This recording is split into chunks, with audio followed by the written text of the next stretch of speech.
So in this problem you have to find the force of attraction between, find the force of attraction between the point charge q and the infinite conducting plate.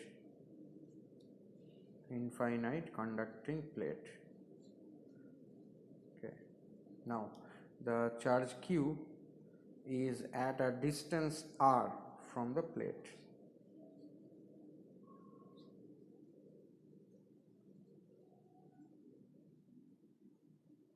There it is. So there is the charge q, it is placed at a distance r from the plate, right? So it's a really a complicated issue because there will be induced charges on the surface of the plate. So how it will be? Obviously, you know, it's radially symmetric. Induced charges will be radially symmetric. Then how to calculate the force?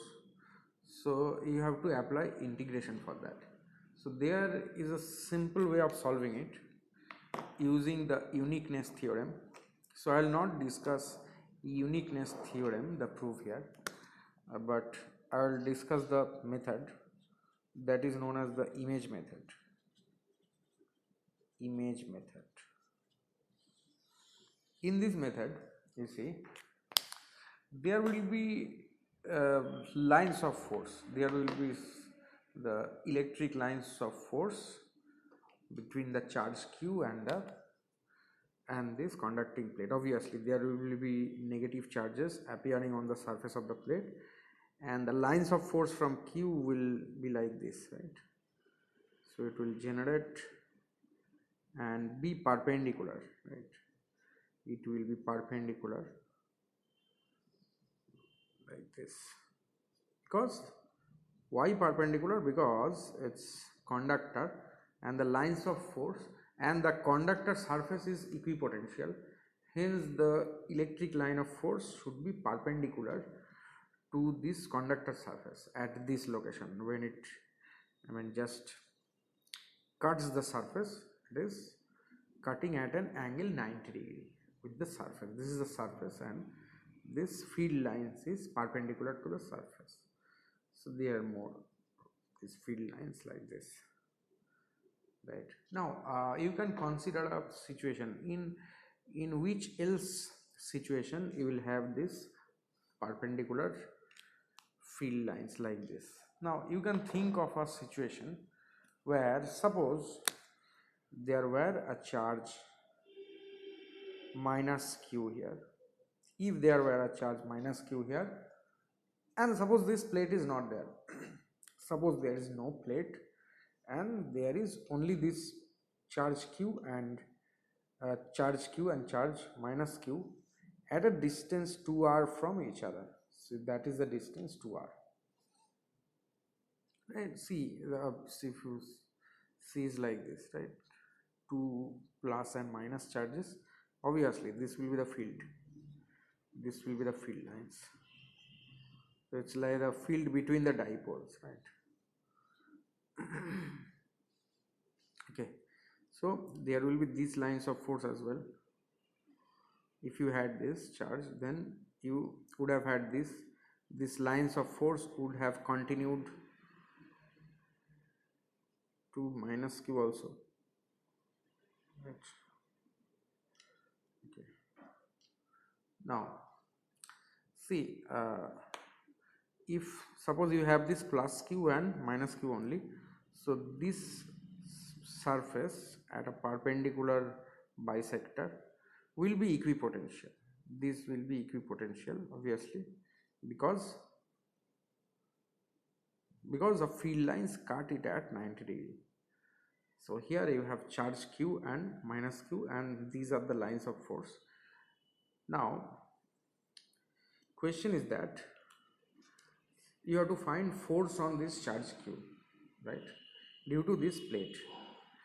Okay, now think of a situation like this: charge q and minus q at a distance 2r from each other. So you can argue that the force on charge q in this situation is same as the force on charge q in this situation, because the lines of force are similar.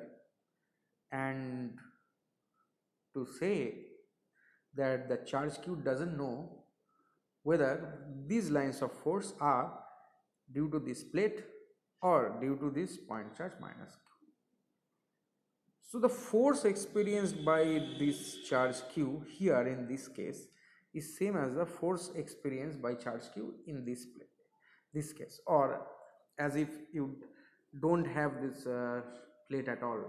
If you have plus q and minus q, the nature of the lines of force will be same in this side. So this charge q will experience same force. So here it is, to find out force, simply it is 1 by 4 pi epsilon naught q square by 2r square. That's the answer. This is how you calculate the force. So this method is the image method, and this charge is the image charge. This minus q charge is the image charge.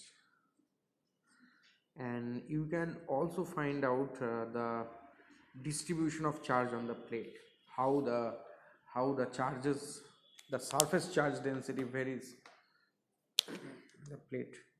Suppose this is q and this is the plate, infinite conducting plate. This is r, and suppose this with distance x from this point, how does charge density vary? So what is sigma? So obviously you can find that out, because the field, so you have to find out the field here. So E is this, right? So if E is known, then you know E equal to sigma by epsilon naught. The field near conducting surface is this, and here if you zoom in into this conducting surface, that's field E. Just close, we are zooming in on this. So the nature of charge will be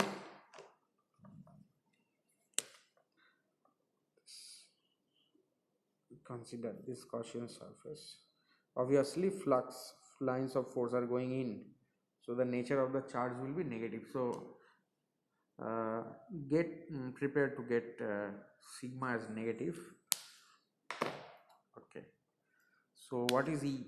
E is same as if you would have had this minus q charge. So where it is, so field due to this charge, say this is cos theta. So E is equal to field due to discharges 1 by 4 pi epsilon naught q by x square plus r square, x square plus r square. This is root over of x square plus r, x square plus r square, yeah, by r square into cos theta into 2, right? Cos theta is how much? This is theta, r by root over of x square plus r square into 2. It's twice, because this there is a field from there also. So therefore E is equal to, here you get q r by how much? 2 pi epsilon naught into x square plus, this time I'll get r square to the power 3 by 2. So charge density as the flux, the field lines are going in, so you have to, for this flux you have to put negative, right? So this field is, see here, sigma by epsilon naught, so it's minus